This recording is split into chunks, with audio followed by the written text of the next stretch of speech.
What's up, everybody? Welcome to another episode of Life is Cooler with AC. I'm your host, Alex Cunningham, and today, I know I say this every fucking day that this guy's super special, but this guy is actually really special. This guy's verified on Instagram, and I'm sure that you have seen their shirt somewhere. Right there, if you haven't, you have now. Everybody, or everyone dies in Utah. So, Danny Martinez, what's up, buddy? How's it going, man? Good. So, they are a metal band. Yep. Metalcore. What is that? What's the difference? We're like, it's the genre is so like diluted now that it's like there's so many like subgenres that the easiest way to explain to people is just that our main sound is metal, but our particular band, like, we vary on like the styles that we bring to it. So like, I guess the core of our sound is metal. Okay, gotcha. And we bring other sounds like electronic sounds, like orchestra, anything. I don't like to limit the styles of music, like, I guess the styles of music that we bring into the songs that we write, because then we're kind of like boxed into this, like, you know, sound that people will just be like, oh, well, they didn't sound like exactly like this. And, okay, yeah, that makes sense. But if we already start out being that band that, like, you don't know what's gonna like, you don't know what kind of sound we're gonna put out. Like, next song might be soft, might be heavy. You don't know. Right. I don't even know, honestly. Like, we're currently working on music, so it's like, I mean, it's all over the all over the spectrum of the genre. So, but you have that core, core sound of metal. That that's what our main like source of material is, essentially. That makes sense. I like it. I'm going to go ahead and tell you, I was fucking Googling you guys earlier, which is really neat because, like, I have all kinds of people on the podcast, you know, for sure. And so we're going to get into your comedy, you know, here in a few.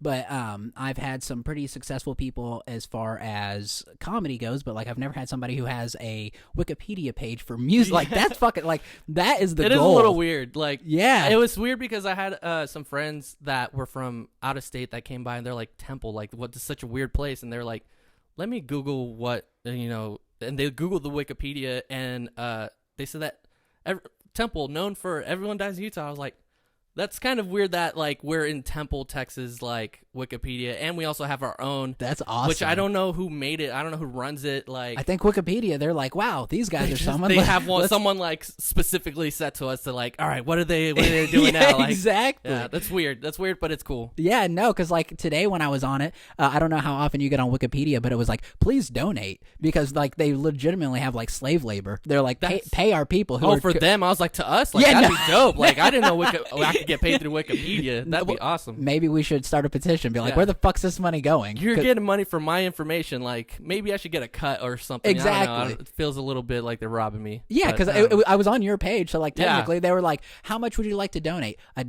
$1.25. I was like, what the fuck kind of breakdown is that? Yeah. Like, you want me to splurge on that extra quarter? Yeah, that's weird. Yeah, super. There's their fees or something. Right, exactly. So before we forget, so obviously I'm wearing your shirt, which is phenomenal. The Grim Reaper. I mean, come on, you can't Did it fucking myself. you can't get any better than that. Yeah. You're killing it, buddy. Thank you. Like, I love skeletons. You guys have seen my fucking skeleton stuff, so, you know, he nailed it. I said, bring any design, and this is what he brought. So I really appreciate it. Yeah, it was random. So, I mean, it was kind of cool how it worked out. Like, I guess you're kind of the person that you're going to have, like, you're actually going to have literal skeletons in your closet with all your clothes and stuff, right? Yeah, and the dead hookers. Yeah.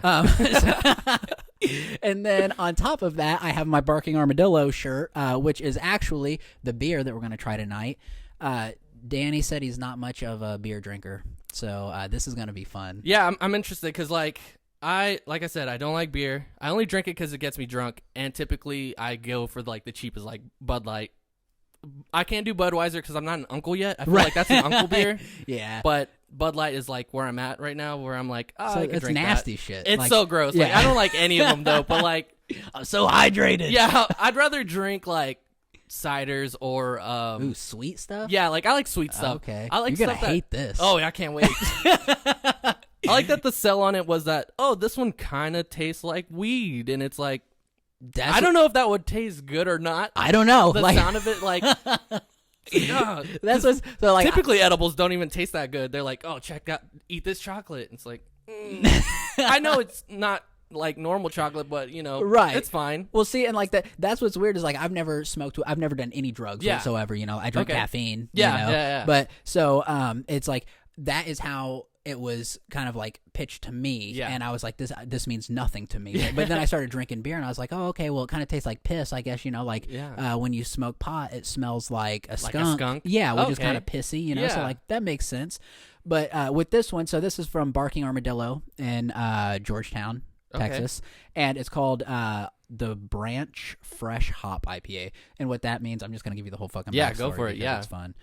So this it has to be off the branch and into this beer within 24 hours. Okay. So that's what makes it fresh. So generally they break them down and like put them in pellets and like they're not super fresh. You can go ahead. You don't have to. Yeah. You don't have to. I want to taste it. But so this is like within 24 hours. It's from branch into the can. Okay. Or into the distillery mix kind of thing, or like whatever creates the beer. Yeah, I don't know what the fuck. Yeah, I'm not a beer maker. Right. Like, yeah. What do I you look guys like? tell us what the fuck it's called. But yeah, so it's supposed to be like really. It doesn't smell bad. Well, good. Here, it smells like. I'm gonna drink it right now too. It almost smells like mangoes. Okay, I like mangoes. I mean, I lived in California. Your last name's Martinez. You got to be a little Hispanic. You know what? It's not bad. It's not bad. It tastes. It has like a citrusy vibe to it, which I enjoy. Good Blue Moon every once in a while. That's actually, and it's not super hoppy. But it's not. Yeah, it's not like super intense. Like it's almost like a chilled out Blue Moon. Yeah. Or what's the Shock Top? Yeah. Okay. Yeah. It's kind of like a chilled out Shock Top. It's pretty good. I like it. Is I actually do like this. Yeah, that's actually really good. So that worked out. Yeah, for sure. And we got the tall boys, so we can drink them all four of them. But yeah, no, like that's what's so exciting is when you try new beers and you're just like, especially somebody who doesn't like beer, you're like, no, like I could drink that. Like that's fine. Good, do it. It's like he's gonna be. It actually tastes good. Can't wait to get fucked up. He's gonna go to rehearsal and not be able to sing a fucking word. Oh man. That's only happened once in my life. Really? And it was... I pulled it off, though. Luckily, metal, like... You know how people, like, when they're like, oh, I can't understand metal, all they do is scream. Uh-huh. That worked out in my favor that night, because, like, I was just, like, doing the vocals, and then at some point, my brain was like, this is the end of the song. So, like, I act like it was the end of the song, but it kept going, and I was like, fuck. And so I had to like sing the whole song in my head to like catch up to where we were at the part of the song, and finally I like caught up. But like I pulled it off. Like I was like playing it off. I was just like mean mugging the crowd for a little bit, like just looking the whole time. just looking angry and stuff, and just like like all right, yeah. He's like, like I bet the crowd was just like, oh man, he's super into the song right now. Like he's super intense. But then like I came back when I needed to, you know, like it was fine. But it worked out. It was weird. That's all. Well, it's funny. I don't know. Well, here, where are your inspirations? Like, what style of music do you enjoy? I mean, I do enjoy some good metal, but there has to be melody to it. I'm not like the ones. I don't like super death metal. Like, which there's some bands that I can get down to. But honestly, I saw your picture of Chester, and I was like, Linkin Park was my first influence when it came to like the sound of music, because he was able to like sing and scream and also scream and make a melody out of it. Right, yeah. Which was like, to me, I never heard anything like that. So like I actually named my dog after Chester. Oh, really? That's awesome. I got him like, I think maybe a month or so after he passed away. And so I was like, I need to like, I don't know, we were trying to find the right name for, because he was a husky and he had like kind of angry, like an angry face, you know, right? He had an angry like not an angry face, he had an angry mask, right? And so, but yeah, Linkin Park was like a huge influence on like me personally, yeah. Especially like the younger days, but also like Limp Bizkit. Like Limp Bizkit was like my shit. That was one of my first CDs. My mom gave me that CD. I don't think she like which one. Chocolate Starfish. Yeah, I got that in my car right now. Yeah, dude, it's so good. It's so good. That first Hot Dog, like that song, like I showed my mom. We went on a road trip to Corpus recently, and I told her, I was like, Mom, you gave me this CD, and I played it for her, and she's like, what? I was like, I want to say I was like, I think I was like 10 years old, and he's like, fuck. And I was like, damn, this is good. This is good shit. You know, like, my mom lets me sing this. Yeah, I was like, I don't know. I just remember rolling up to like schools and showing my friends. I guess I was like that influence to like, listen to this shit, like, right? I don't know.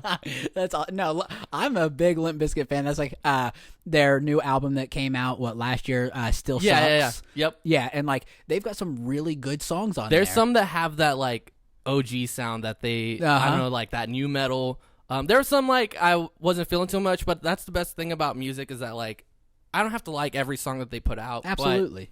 But I still have all the rest of their catalog that I can listen to if I want to. Like, yeah, which I always tell people is like the main thing whenever it's like, oh man, this band sucks now. Like I like their older stuff. It's like that's still them. That's still their music. You can still listen to that stuff if you want their old sound. Most bands progress. Yes. So like I understand the progression of like when's the last time that they made a CD before this one that came out like a year ago? It's been a minute because Wes left the band for a long time. So I mean, it was a while. It's been a minute. So like I mean their taste in music is going to change. What they want to write is going to change. So like you kind of have to expect it.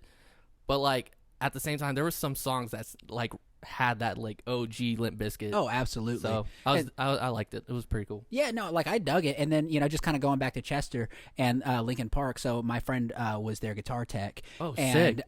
So he was talking about the hunting party. Right? Is that that's so? He gave me those signatures, and like that album, they went straight to like a heavy metal album. Yeah. Right. And Chester was all about it because he's like, I want to scream. I want to like make like good rock and roll music, some heavy music. Yeah. Exactly. And then Brad, the guitar player, was like, I just want to do stuff that is like gonna be on the top 10. You know. So then you you think about I mean, it's hard when you have like so many people in a group, like trying to like put in their influence into it, because like a singer's gonna do one thing, and then the instrumentalists are gonna want to do another. Oh, thing, absolutely. So it's like it's always tough to find that middle point. Yeah, for sure. Yeah, and with them, especially because you have Mike Shinoda, who's a rapper. And, so it's like because they come from that new metal. And it's like that new metal era was just so small. Yeah. So it's like how do you like progress and move forward from that?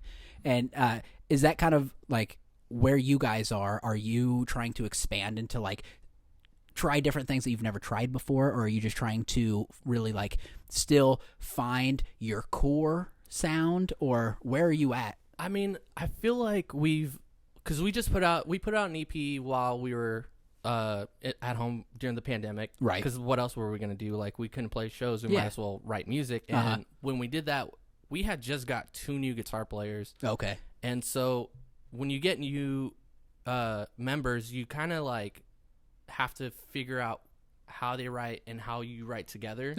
And so I think the 2 EPs that we created, like within creating that, we found like where our sound was going. Okay. And so like now the music that we got is, or like coming out soon that we're working on right now, is like the perfect mix of the 2 EPs. So like we have our sound figured out. We just have to like finish out the stuff that we're working on. Yeah, absolutely. So okay, that's cool. Yeah. Do you have kind of a time frame that you're looking at having that finished? Honestly, we want to. So music has changed. Like music is, people used to do albums and then promote that album, and you would give out physical CDs and stuff like that. Physical CDs are pointless. Yeah. Nobody buys CDs. Like it's all digital now. So like, and then even like the way that it's distributed, like, and I guess like the people's like attention span is so short that doing singles now is like the way to go. Oh, absolutely. So like our goal is to have like a single every month next year. Okay, that's or awesome. like most of the year. Yeah. And if not, maybe a couple more. Okay. Just because we have like so much in the chamber, that's like awesome. Almost ready to go, and we have studio time booked. We got, I mean, we just like we're ready to put out new music and hopefully like, I don't know, boost our numbers on everything. You know? Which is like obviously not the most important thing. Like we want to write and put out good music, but like with the style of like when we did the EP, the second EP, we did it single almost like every month until the full EP was out. Yeah. And our number, like our listeners were up. We were getting playlisted on all kinds of like metal playlists and stuff. And it was like, it worked really well. Like that EP did really, really well. Like way better than we expected. So like, we're trying to see like if we do that again, but like in a more consistent basis, like see where it takes us. Okay. See, and that's kind of interesting that you said that because I'm a huge Shinedown fan. Yeah. I've got some stuff on there. Yeah. And their last album that just came out, I think it was the 1st of July, they actually, which was super weird, I've never seen a band do this before, but they put out like little snippets of just random parts of each song, so it wasn't always like the chorus, it wasn't always, like sometimes it was the bridge, and like just random fucking places, and it was just like 30 seconds or, maybe less. And it's like, just so you could get a vibe for the song, and then, so I was like, why are they doing this? And they did it for every single track. I wonder if they were doing that for like TikTok, because TikTok, which is like something that we've kind of like as a band started to realize like is a great tool for music. And which it was like, I don't know, I feel like we're like the boomers that were like, nah, that's for kids. Like, I'm not going to do a stupid dance to this song kind of like shit. And then it's like, I've seen so many bands blow up because their song just gets popular on TikTok. And so it's like now that might have been what they were trying to do, is because getting those 30-second clips into TikTok. And if it fits what they're trying to do, then absolutely. I could see it blowing up, There's a band that I saw recently called Pierce the Veil that their song from like 10 years ago got popular, and they didn't tour for like 5 years, and now they're popping again. Yeah. Like they were already big, but they're like ridiculously big now. That's Even my awesome. like younger sister was like, "Oh man, I love this song," and she saw me. And I was like, "That song's been out for like a long time. You're a little bit late on this." And I was like, "What the hell, man?" It's weird how TikTok does that though. That's like with comedy and. The more that you dive into, even with comedy and everything, you'll notice that like it is such a good tool, because like I'll be scrolling TikTok and like I'll get somebody's joke that like is only the punchline. Like they won't give like the setup, they'll just give like a funny fucking punchline. Like I don't even know where this came from, but it's like it's so short and just enough to like catch your attention. But then it's like on to the next. And then for reasons like that, you're like, who is this person? And then you'll realize like, oh wow, they've been doing this for like 15 fucking years. But it wasn't until TikTok, or like the reels or the shorts or whatever platform you're on, it's like it blows up. I've recently got into like this mindset of how like, because everyone gets their media through phones now, so it's like I want to start like for music, for comedy, for my podcast, like start working towards like going from like horizontal to vertical. So like just getting like format and everything so that it's like high resolution in that format, because that's kind of where everything is now. Like, I mean, people watch YouTube, on their phone, and it is horizontal, but everything else, like people scroll for hours on TikTok. So it's like go with the flow of how things are going. For sure. So like I've already been like, I've been looking at like vertical GoPro, like I don't know, just a bunch of stuff. Like my brain is very like in a creative mode right now. It's been a struggle like with work and stuff, because I have to focus on doing work, but my brain is like, all right, we gotta go create this stuff, we gotta go get all this stuff right now, because if we don't do it, then it's but it's like, bro, like chill out, I can't do this, like financially I can't do this right now. Exactly. No, and like that's what's so hard, because like we were just talking about, you guys don't know, but we film on a fucking laptop, like this is bottom of the barrel production. Okay, this is me and my guest, and then sometimes my wife comes and takes a picture on her iPhone, and that's it. Like, and then there's no editing whatsoever. So it's like it's just it's fun, because you get to see that, but then you always want to get to the next level. You always want, but it's like money is a bitch. It goes a lot easier than it comes. For sure. So like you have to use what you have. Absolutely. And me as a person, like I've always been, it's a personality trait where like you just, I don't know if it's Enneagram or whatever, but like I'm a 7 or something like that. At least that's what my wife tells me. But basically it's my personality that I just do things. Like I don't take too much time to plan it. And I just get just figure out the setup and get it going. Like, just do it. When we did the podcast, I got what I needed, and as we were going, I'm figuring it out. Same thing that I'm doing with comedy. It's like I had to just like at some point just do it and kind of figure out like where I can get better and how I can progress within the comedy and stuff, which I've done with music and everything that I work on. So I mean, absolutely. Like it's just I don't know. I think that's just how it is. Like when it comes to like creating stuff, it's like sometimes you just gotta do shit. Yeah, but like you said, sometimes you just go 100 mile an hour, and you're just Yeah. like, but you almost overwhelm yourself with like, I got to do all of these things, and it's like, but I can't do it. So then you just start to fucking frustrate yourself. That's where I think most of my anxiety comes from. Is that like Yeah. I'm like, bro, shut up, and it's just like, nah, man, we gotta go do this right now. Yeah, like my wife tells me all the time. She's like, you can make a list and start checking shit off. You don't have to do it all today. And I'm like, but I do. But I have to. Exactly. She's like, but there's tomorrow. And I'm like, but what if tomorrow doesn't come? Yeah. And then like I fucking die tonight, and then none of that happens. And I could have done it all, but yeah, no, could have wasted the last I 100% day. feel that though. Like, I mean, even I feel, and it's funny because days where I don't do anything, I'm just like, all right, I'm just gonna watch the football game today. Yeah. You know, I feel so much anxiety on those days because I'm like, I could be doing stuff. Exactly. Like I could be writing. I could be writing music. I could be designing stuff. I could be doing podcasting. I don't know, like all kinds of shit. My brain is just like constantly rolling with things to do, and it's like it's weird to like not have things going on. Yeah, no, and I think that like honestly, that's the sign of a successful person though, is because like you want to take like the time off, but it's like there's no time off because you're constantly like, even if you're not physically doing something, your mind won't stop. It's like, oh, like I'm sure with being a singer, like you'll say something and you're like, oh, that's a cool lyric. Yes. It's like, oh, let me write that down. It's probably the same shit with comedy. Yo, like, absolutely. You're probably just like just sitting around, you say something funny, you're like, that could maybe be a joke. You just write it down, which is what I've been doing lately. Like it's just like I have like 3 different tabs on my phone that are like, one's for comedy, one's for music, one's for podcast ideas, like, and it's just like any like conversation could just like trigger it. It's like, oh, boom, all right, gotta put that down. Yeah, but that's the creative mind. It's like people are like, oh, it must be so cool being able to do all these things.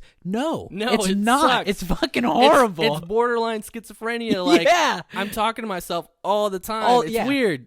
It's my wife, like, she makes fun of me because like I'll sit there, like she'll be doing her thing and like I'll be doing nothing, and I'll just like start nodding my head and like making a face, and she's like, what the fuck are you doing?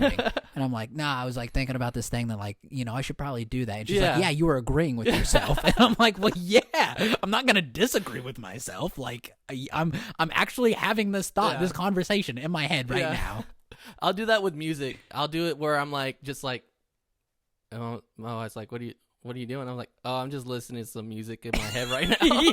Like no headphones on, nothing. I'm just like nodding. I'm like, damn, this is a good beat. Yeah. I need to write this down. Yeah. Now, as far as the comedy goes, what made you step into that? So I actually did theater all through high school. Okay. And I originally wanted to get into acting. And then I fell into music. I went to one concert and that was it. Like I was like, I need to be on stage. And so my senior year of high school, I finally like was able to get a band to perform on stage. Granted, we sucked. We were fucking terrible. Yeah. But, it comes with, like, the territory. Like, no one's going to come out and be, like, the best band in the world, for sure. So we sucked for, like, a few years, and then we got signed to a label. So we didn't suck that bad. We sucked just enough to get signed to a label. Yeah. And we started touring, and, like, it just became something that, like, I'm the last member of my band, like, from the original. Okay. But it's because, I don't know, something like, I think it's the entertainment side of it. I think I'm more of an entertainer than just like a musician. Right. Which is like the least fun part of it is writing music and stuff. Yep. Like I love going on stage and performing and acting crazy on stage. Yeah, for and sure. That's breaking stages. Yeah. I heard about that. I don't know how that happened because like it wasn't even on the part that I thought would break. Oh, really? Yeah, it was a completely different part. But that's just like bad construction. Like they need to make better stages. That's their fault. It definitely wasn't me jumping on it like for an hour, But yeah, so when the pandemic happened, and honestly, I had been wanting to do stand-up for a very, very long time. Okay. But I didn't have time because we would either be writing or touring or something, which I guess technically I could write on tour, but it's like when it's almost like when I'm doing that, I have to focus on that. For sure. And when I'm doing something else, I have to focus. It's like I hyper-focus on things when I'm not hyper-focused on many things. Right, yeah. But when I'm in the process of it, that's the thing I have to put my energy towards. So that makes sense. But yeah, so then when the pandemic happened, I was like, I had nothing but time, I was at home. I worked from home and I just, was doing nothing. I didn't have tours. I didn't have shows. We were writing music, but like, that's it. And so then I think soon after that, I heard about Corky's. Okay, yeah. And I was like, I need to do it. Like, I need to go. I just need to sit down and write some material and just go up on stage. And like I said, I've done theater. So, like, even, like, recently, I've been doing stuff at, like, the Temple Civic Theater and stuff like that. Okay, that's awesome. And I was like, I just need to get on stage. The lack of stage time Uh-huh. from that pandemic was, like, the fucking worst. I bet. Like, I didn't have band stuff that I was doing. I didn't have theater stuff that I was doing. I was like, I need to fucking do something. And so, and honestly, I didn't even, like, I feel like we're post-pandemic. Like, we're, you know, like, yeah, it's gone. I didn't get on stage for stand-up till post-pandemic. You right. know, like, but. Yeah. I was there your first night. Yeah. I remember. I roasted the fuck out of you. Yeah. I'm all about it. Like, I've been going, like I said, I've been going for a while just to, like, watch and see how everything happens. So, like, yeah. I'm all about it. Like, I don't care. Like, jokes, I don't know. Jokes are jokes. And of it's course. fun. Yeah. It's all in fun. So, I mean, I definitely enjoy the culture of, like, the comedy community and stuff like that. So. It's a lot different than music, you know, but it's funny, actually, that first night, because you were there with, I don't remember, because you were there with your wife, right? And then you had another guy there that was with another female. Yes. And so I had my brother, sister, and then, like, a few friends showed up. Okay. Yeah. So you guys were sitting like together, like, you know, on those couches. And I was just, you know, kind of roasting you guys. And then afterward, people were like, you know, he's famous, right? And I was like, I'm only kind of famous, like, in certain circles. Like, it's weird to think that people see me as famous because I don't even feel that famous. I only kind of. I don't know. That's a weird thing for me, but that's funny that they're just like, oh, he's kind of a famous guy you just roasted. Yep. And I was like, that's all right. And then you got on stage, and I was like, all right, good. Like, if he's getting on stage, like, he gets it. Yeah. You know. Oh yeah, I'm all about it, man. That was Yeah. No, and like it's just fun, and like, so I've had another guy, Anthony Von Helvet, was on my podcast, and he does, he's in a couple different types of bands. You know, like they're more.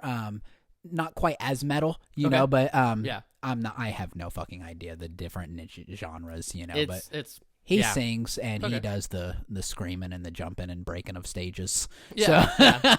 But he, like, I was asking him about, you know, like, how does this correlate into comedy, you know, and like, do you think that it gives you like a different kind of like, I don't know, different like flex, you know, like you kind of can go out there and like not be as nervous, you know, as like some new guys coming out? I will say that the first time that I went on stage, I was nervous because I didn't have the safety net of the band behind me. For sure. Like, because if I go on stage and I eat dick with my band, like, we're all eating dick. Right, you know? yeah. Like, it's not just me.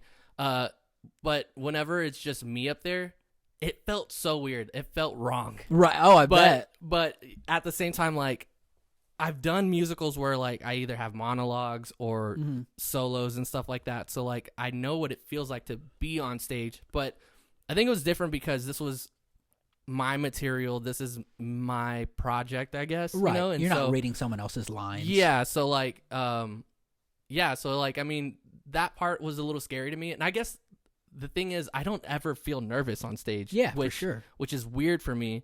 But I guess I've been doing it so long that it almost feels like natural to do. And then getting nervous to go on stage to go on stage and just tell jokes for 5 minutes like was weird. And I was like, I've noticed that whenever things are important for you and you don't typically like do it, that's how you know that it's real. That's how you know that you care about what you're doing, is that you feel that nervousness. Yeah, if you're just like, fuck it, like, you probably don't care enough. Yeah. So, like, it felt good to feel nervous, like, because I don't ever feel that. Yeah. And so, which could be like the adrenaline that I kind of chase whenever I go entertain people. For sure. In any like form, you know? So, but I will say, like, maybe it did prepare me as far as like being in a band prepared me as far as like, it's a persona, or I feel like it's a persona, because like when we do metal stuff, like, I'm not like this tough guy or whatever, but like when I'm on stage playing heavy music and telling people like, fuck shit up, you know, like, that's not me. Like, it is me, but it's not. Like, it's like you're almost like playing a part. Yeah, exactly. Yeah. And so it's almost like theater. Like, I play a person. Like, I played the dentist in Little Shop of Horror. Okay. And he's a dickhead. Like, he's the meanest dude. He slaps women. Like, I was not brought up like that. You oh, know? that's like, not you? I don't beat women typically. And so Typically. it felt weird because even I had a scene where they were like trying to get me to slap this chick, and I was like, all right, here we go. And then like I went for it, and it was like just a very light tap, and she's like, really? My brother's hit me harder than that. I was like, I can't hit you while in the we face. were having like, sex. I was like, God damn. Like, so I had to like pull out my WWE moves, and I had to like stomp the ground as I like swung at her and stuff like that. You know, like I was like, ugh, take that, bitch. Like, but like it felt wrong. So, but I had to get in that mindset where it's like this. I'm not gonna be me. Like I can't be me if I'm gonna play this character. Yeah, I have absolutely. to be a dickhead. And so like I got I was like. I went to the costume room. I grabbed a jacket, like a leather jacket that I was gonna wear for the show. Uh-huh. I got some boots, and I was like, I had my black pants on. Like I walked in, and I was like, all right, I'm a dickhead. Like, and I just had like I had to be that person, and that helped me, like, you know, with that character. And then even when I go on stage, like I have to wear show clothes. You know, like I have like chilling clothes, and then I get into my show clothes, which isn't like, you know, leather pants or like anything crazy. It's just like, this is what I'm going to look like on stage. I got to like be intense. I have to like own the stage as this person. Sure. And so I feel like I have to do the same thing with comedy. It's like, I'm going to go on stage. I feel like I have like an intimidating look. Okay, maybe. Yeah. I don't feel as a person I'm intimidating, but I feel like if someone sees me walking on a sidewalk at night, they're going to be like, we're going to the other side. Even though, like, deep down inside, I'm like, oh, fuck, is this guy going to rob me? Like, you know, like, deep down, that's me. Like, I'm like, oh, fuck. But, like, I typically play villains and stuff. Like, right. So, like, I feel like I have to have a look because it's, like, to a certain extent, you're getting casted as this type of part every single time. All the time, yeah. It's like, all right, you have a look. And it's fine. Like, I roll with it. If it works for metal, it works for playing villains. Uh-huh. I gotta like change that with comedy because I can't look scary and intimidating, which I could do that, but like I don't want to. Okay, yeah. I want, like, to me comedy is fun and meant to be more goofy sometimes. I don't know, depending on like your style of comedy, but like that's how I want to be perceived because typically I am just like goofy and random and, you know, outside of just like being like this like, tough guy, you know. Yeah. Like, I don't know. Well, and like I think that's what's cool about comedy because like it's all art, right? You know, like it no matter if it's, you know, you're singing, guitar, you know, like fucking paintbrush, like what, it's all art. Yeah. And so with comedy being an art form, like, so I'm on the other side, right? Like I always wanted to be, and you know, the lead singer of a rock band, you know, like Andrew Dice Clay was like my favorite comedian, you know, like leather jackets, you know, like fuck you bitch, you know, like type stuff. So I try to bring the rock and roll to comedy, where it sounds like you're trying to get the rock and roll out of comedy. Yeah. I'm trying to completely separate myself from the two mediums, you know, like I want to be more fun, goofy, and like just like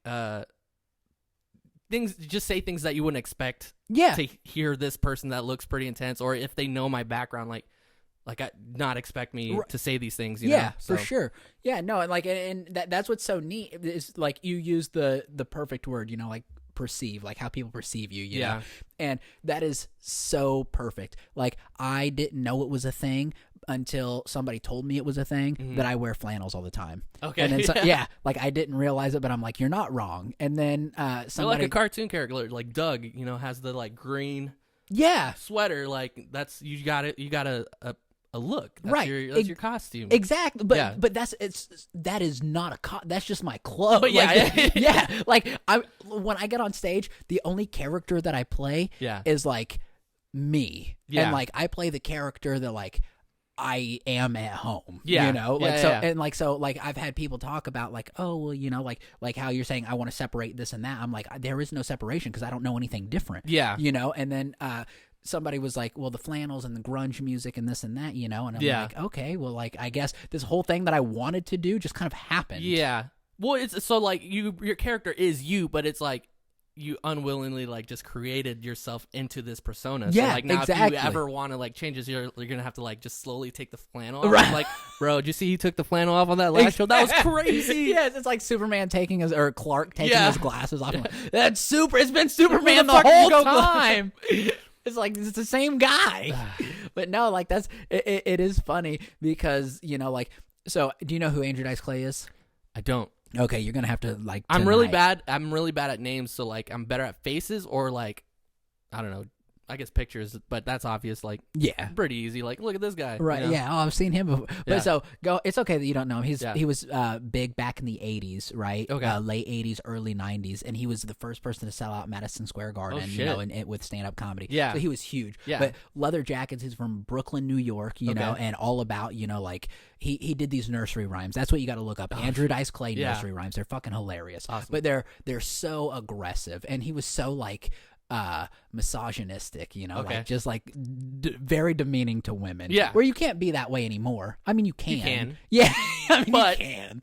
You shouldn't. Right, but you know, like, but you can. Right. That's comedy.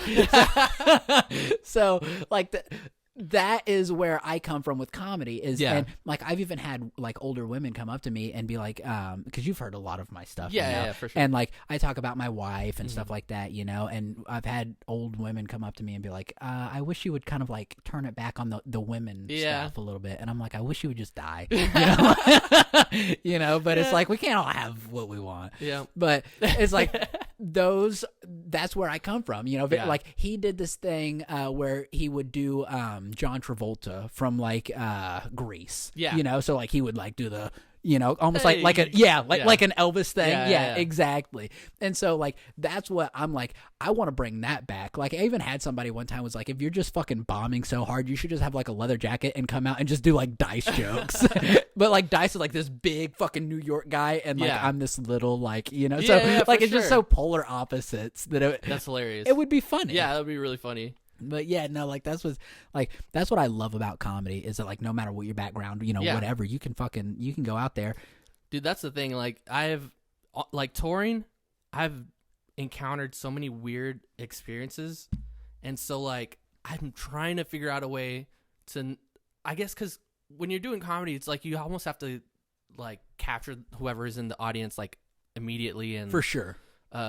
If they don't relate to what you're talking about, then it doesn't matter. But like the situations that I've been in on tour were so funny to me that I'm trying to figure out a good way to like bring that and tell that story. But also like most of the time I only have 5 minutes. It's like, bro, I know, that's how do I tell you in 5 minutes that I got deported from the UK? Like that shit is crazy, you know, like yeah, that's funny. So it's a funny story, and it fucking sucked, but like that's how I need to get it out. Like I have to tell people about it, you know? And you have to be authentic. That's like I want to touch on you've been doing a joke about having your sperm tested. Yes. Right? Is that a true story? Yeah. Okay, good. The main thing that I'd like to do, that I want to do with my comedy, is like tell the embarrassing things, I guess, that people deal with, because like semen analysis were fucking weird. Like it was a weird experience all around, but like again, it was just so funny that I needed to tell people about it, and I had to find a way to like make it personal, I guess. I don't know. It's almost like it's funny because it's kind of like educational, I guess, because like I tell like how much cum you need for like the doctor, right? But like it was just like I don't know, like when I had to do it, I was like, this is so fucking weird. Like, they give you a brown bag to take home, because you can do it at home. You don't have to do it it's not like the movies where but they like, give you a brown bag like liquor? Yeah. I will never look at a brown bag the same. Like, it's when like someone gets home from the liquor store and you're like, nah, that's cum. That's cum. You get the brown bag special from Sonic, it's like, nah, that's cum. That's full of cum.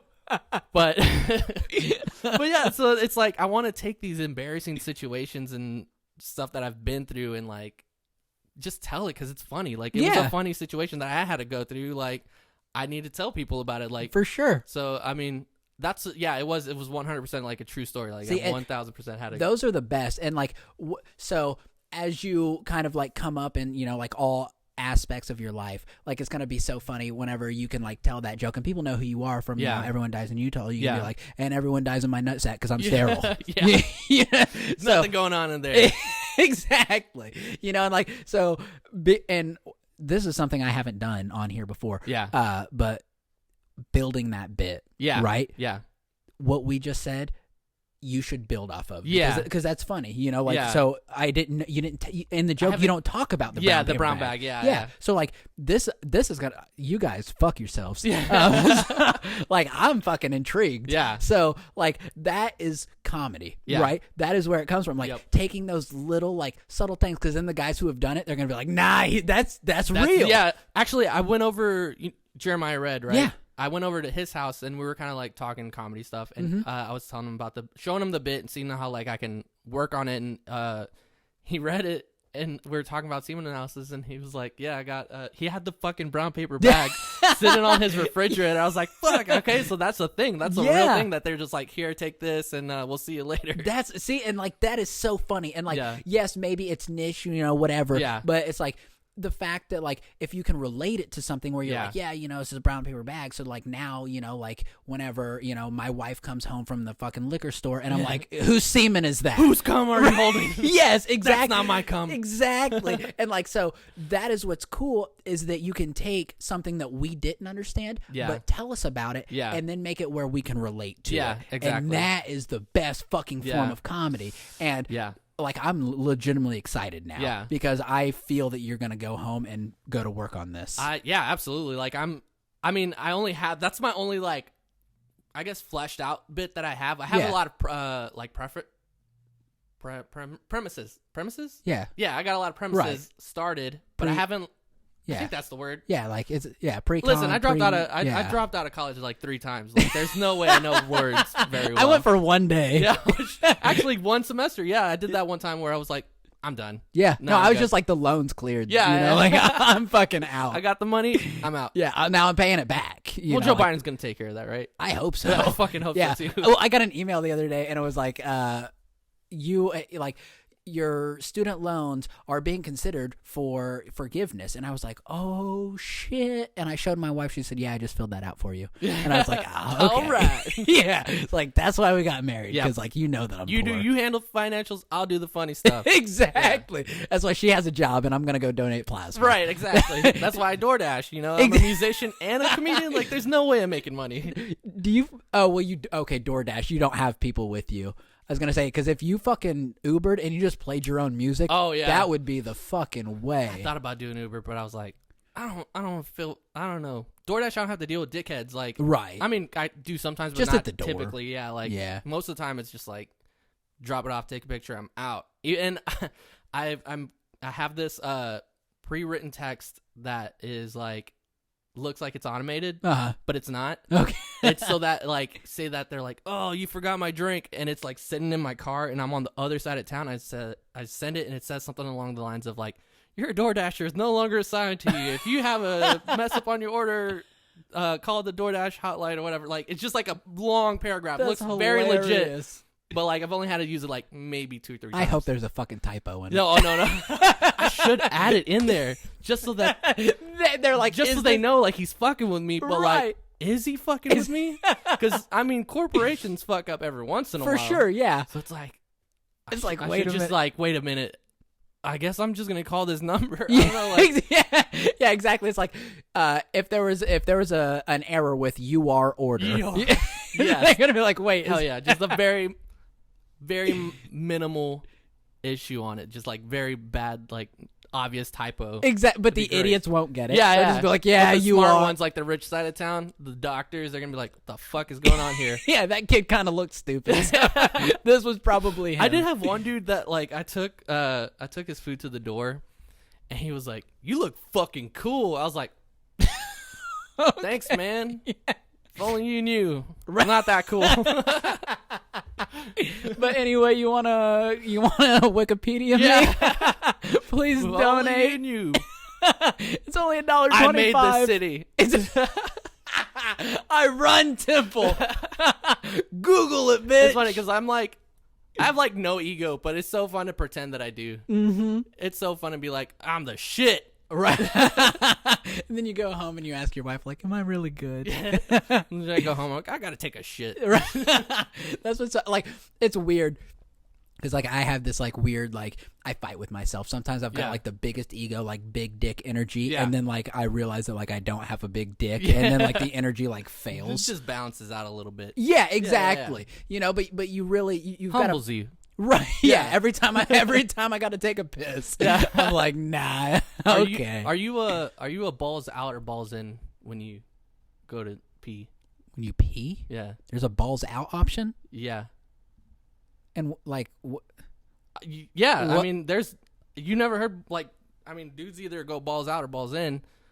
Like, it depends for me, because sometimes I realize I'm balls in. Okay. And then I think it might have to do something with, like, the temperature or, like, how many people are in the room or if I'm using urinal versus stall. Right.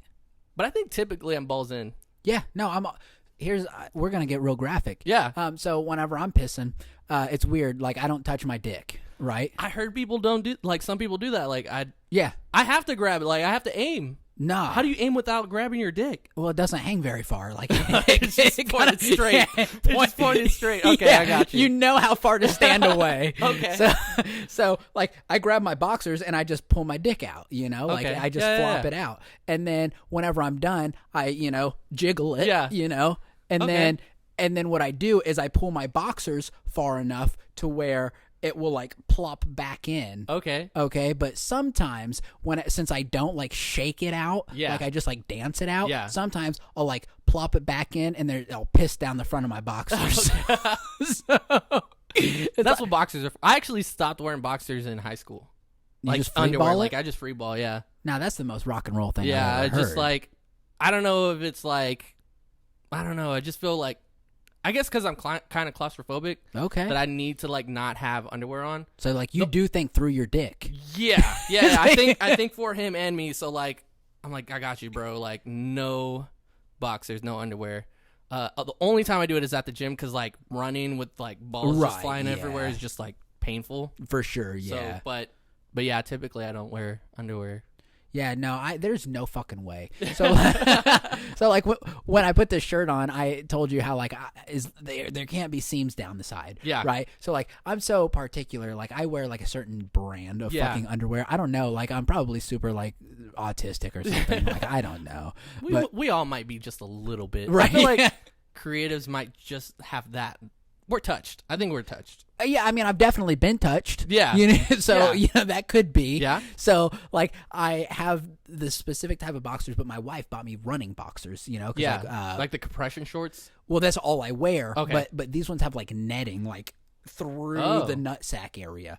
Okay. But so they're a little bit more aggressive than just, like, the regular spandex. Yeah. So I'm like, I don't like the way it feels on my ball sack. Yeah. So those are the ones that, like, get stuck in the back of your dresser that you never touch, but you leave them there for years. And it's like, why the fuck do I still have these? It's like, that's probably why I have, like, a million socks. But, like, I'm like, when the fuck did I buy these? Like, I don't remember buying blue socks. Like, this is crazy.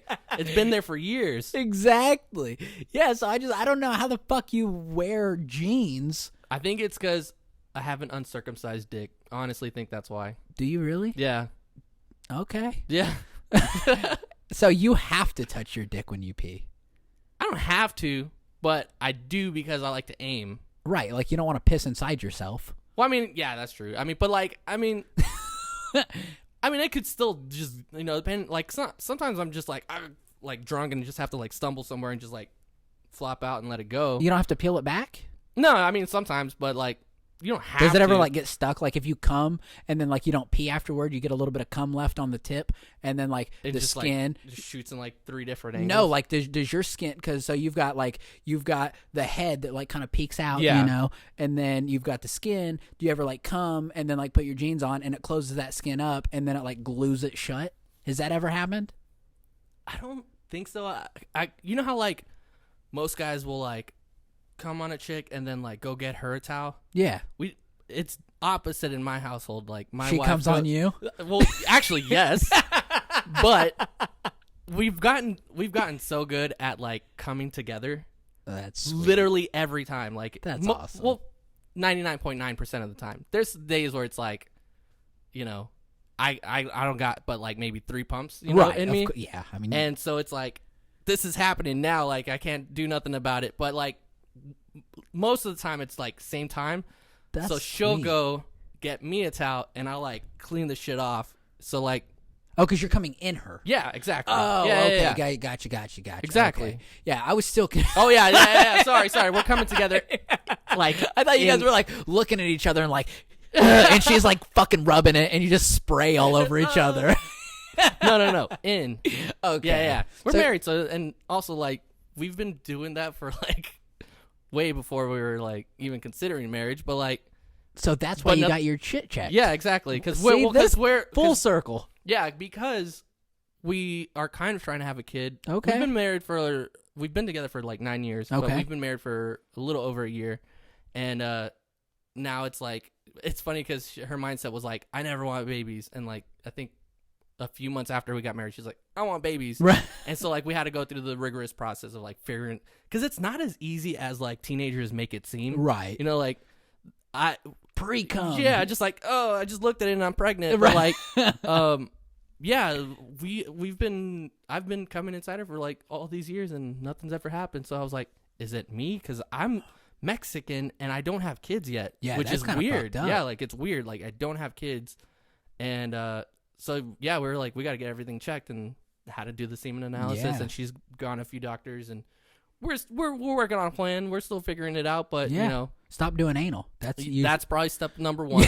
yeah, That's step number one in the process. That'll help a lot. Yeah. Well, see, that's cool. You know, like I hope that she watches this.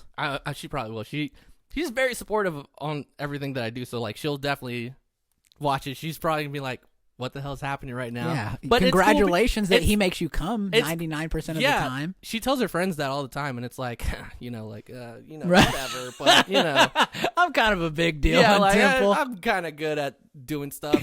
Everything. I'm fucking excellent at everything that I touch. What I do, I just put my mouth over her clitoris and I just growl. I just sing the Star Spangled Banner. It's over. It's so cheap. I don't have to buy any sex toys. No vibrators. I just use my throat. Yep. Years of practice. What a lucky lady. That's awesome. So if you watch an episode, you know that we do the Icebox, right? Yes. Did you watch it? I've been getting a lot of shit because people are like, you don't watch podcasts. You listen. No, I mean, I do watch because, well, I do both. I play the YouTube video. I'm a graphic designer, so like typically I'm like sitting looking at one desktop and then I have my laptop over here that I'll play like podcasts or movies or whatever. So like I have it over here and I'll look over every once in a while. Gotcha. Whenever I'm like, processing stuff, and I'll just watch it for a bit and then come back, but listen. So both, a little of both. Okay, so you've seen a little bit. So we have the Icebox. You guys need to ask us some questions because this is just a way for you to get to know us, and it's a good time. So I'm gonna let you pick a question and let you read it. All right. People make fun of my Icebox. They're like, I thought it was gonna be so much cooler than that, and I'm like, fuck yourself. Wait, which side do I read? I don't know. I'm gonna go this way. It's usually one. Okay. I'm also dyslexic, so like fucking reading it on the spot. I don't do cold reads, but I'm doing it now. I read it a few times. That's how I've gotten really good at being dyslexic. Yeah. Okay. Which period of time would you live in? I don't know if this is part 2 of it. Besides now. Okay. Yeah. Okay. Yeah. You answer it first. Oh man, honestly, the medieval ages. Okay. Because I feel like, first of all, you didn't make it past like 30s. I think that's like top like of the age groups that would survive. And second of all, I feel like if you did, you were a fucking man. Yeah. Like those were like I see like those. I mean, obviously, Game of Thrones isn't real, but like that time period, like that style of time period, man, they were fucking men. Yeah. I couldn't even like fathom like getting into a sword fight knowing that like one of us is not leaving. Like I either gotta fuck you up or I'm gone. Like this is it. I'm only 22. Like I don't like this, but I would definitely want to be a knight, but also like I don't know. I just think if it'd be fun to be like have my mindset of now and being a knight. Okay. And being like, oh god, fuck, what is gonna happen? Like just fucking scared, but like surviving somehow. So I'm going to backtrack. You said you would want to live in this time period because most of the time you didn't live past your 30s. Oh, so you're done? Yeah, like, I mean, like, you've at had a certain good point, run. like, you've done enough. Okay. That's probably fair, like, it's like 30s. I don't know. Old people are probably like, oh, no, it doesn't get good until your 50s. Like, fuck you, you're old guy. Like, okay. I can dig that, yeah. Everyone talks about how, like, oh, they need to put an age limit on, like, presidents or whatever, like, in politics. It's like, yeah, because they're fucking old and they're out of touch. Like, at a certain point, you just got to be like, out. You're done. Yeah. Like, I get it that they don't want somebody like being like 18 getting in there and be like, I know how to run the country. But you can't have somebody who's like 87. Yeah, like, exactly. I know how to run the country. He can die any day. Like, yeah. You can't even run your toothbrush. Yeah. Like, what the fuck are you talking about? Nah, there's just that age point where it's like, you're done. Yeah. You don't need to do it. You don't see anything else. Everything you do is going to be the exact same. You're done. Yeah, exactly. 30 feels like a good cutoff. Yeah. 35, 40 max is like, 40 is like, you should. I don't know if you've seen Midsummer, but like, no. Okay, so there's a scene where like, they like I don't know if they're sacrificing themselves or whatever, but they make this dude like walk off a cliff. That should be the 40s. That should be your birthday. You celebrate, you wear flowers, you dance around, you walk off a cliff. You're just the end. That's awesome. Yeah, I mean, I dig it. Like, I could like fuck them. Yeah, exactly. Yeah, get out of here. God, old people suck. Now, my time frame. I mean, since you were talking about Hitler before we started the podcast, since you brought him up, I'd probably like to live in the 30s or 40s. Okay. Right? Because going through the Great Depression into Nazi Germany would probably be like one of the neatest things to see. Kind of, depending on what side of like the country you were or the world, I guess. Right. Yeah. Well, are you Jewish? No, I'm very Mexican. You'd be fine. So you're right. I feel like they probably just sat back and watched it happen. I don't know. I don't know much about the World Wars. I don't even know who was part of it other than like the world. Well, I can tell you that Mexico still does not have their own army. Okay. They just have the cartel. I was going to say cartel's a pretty good army. They did fuck up the Alamo. That's true. Well, not the cartels, but like probably my great grandpa Santa Ana. They said, "Come and take it." Yeah, now you're here, and you're like, "I'll take Temple." Come and take it. All right, fine, I will. Yeah. I'll take Temple, Texas, and Utah. Yeah, exactly. I'm gonna claim all of it. This is my state now. I went for the city. Now I'm going for the state. The whole state of Texas, which Texas is named after. I just learned this since being here. Like, you're a Texas native, right? Yeah. So.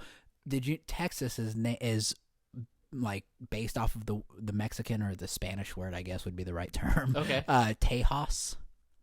I have no clue. Do you speak Spanish? So Spanish was my first language. Was it really? It was, but now I don't know any of it. Like, wow, none. That's awesome. I grew up in Laredo, which is like a hop and a skip from the border. Like, it's a border town, right? And I spoke Spanish up until like I was 6, and then I moved to Temple. And it was just a bunch of white people that didn't speak Spanish. And my mom stopped speaking Spanish to me for some reason. And I only know English now. That's awesome. It's kind of fucked up because you know how they have ESL classes for like English as a second language. So I'm like I said, I was dyslexic. So at a certain point, I think I was like 4th or 5th grade. You know how they make you read in class like out loud. They're like read, yeah, exactly. Like read out loud and read this paragraph and.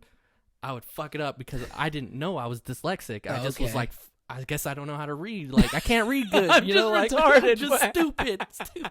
But so I would read, and then I guess because of the way because I wouldn't talk to the teachers because I don't know. But I guess when they heard me reading, they're like, oh, this kid is an idiot. He needs to go to those ESL classes. I ended up in an ESL class, but I didn't know what it was. So, like, they were like, Danny, come with us. And I went to this classroom. They didn't tell us what it was. I sat down, and I looked around. Everyone was pretty brown. There's like you could tell like I was like, what the fuck is happening? And they were like, all right, read from this book. And I was like, the fire truck is red. Like super hype and like like oh you fucking killed it. Like I was like okay. And then I was just like, wait a minute, what class is this? I failed that class, but I was the smartest person in the retard class. I was killing it, and then I was just like, but it was weird. I was like, I know how to read. I know English. I'm just an idiot. Like I just don't know how to read. I'm just stupid, can't. Guys. Words fuck me up, like. But you're like, the red is a fire truck. They're like, nah, he belongs here. It was in that time when you can hit the students, Right, yeah. Like, fucking idiot. They should still.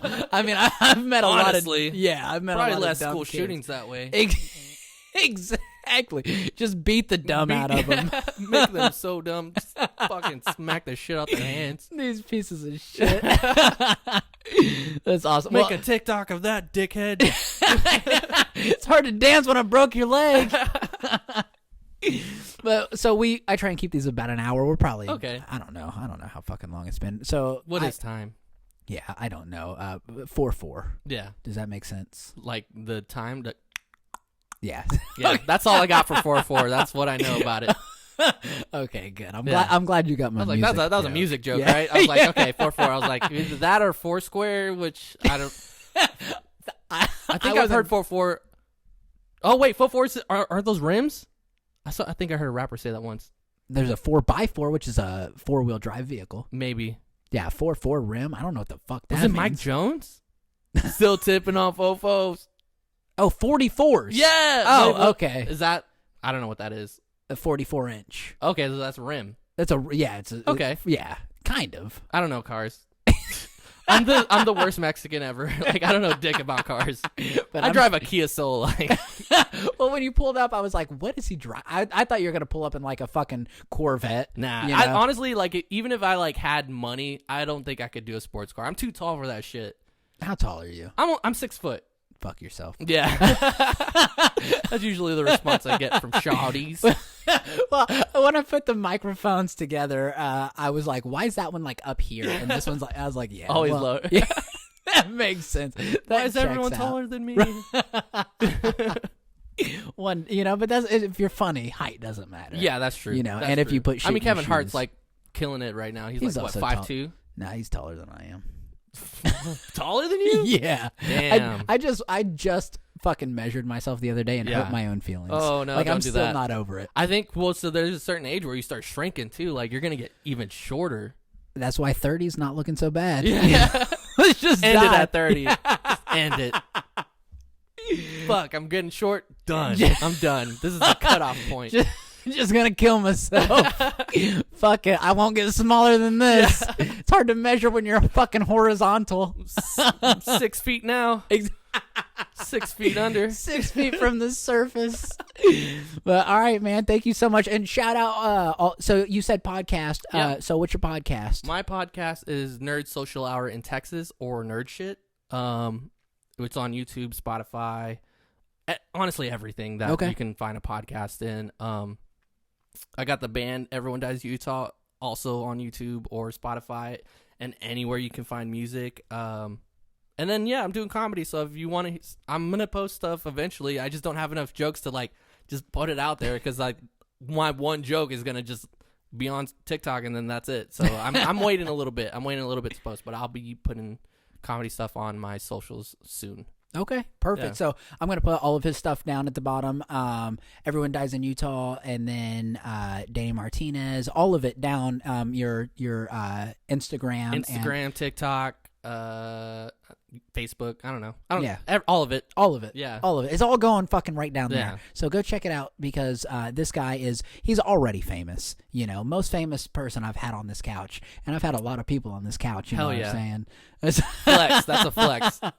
Weird flex, but okay. Take that, comedians. Fucking nerds. You pieces of shit.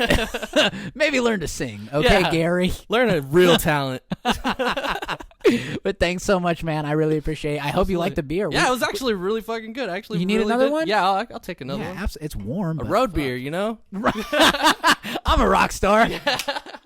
Fuck yeah. Thanks, man. I really appreciate it. You guys have a great night and go check out Danny and Everyone Dies in Utah. Thanks, guys. Peace.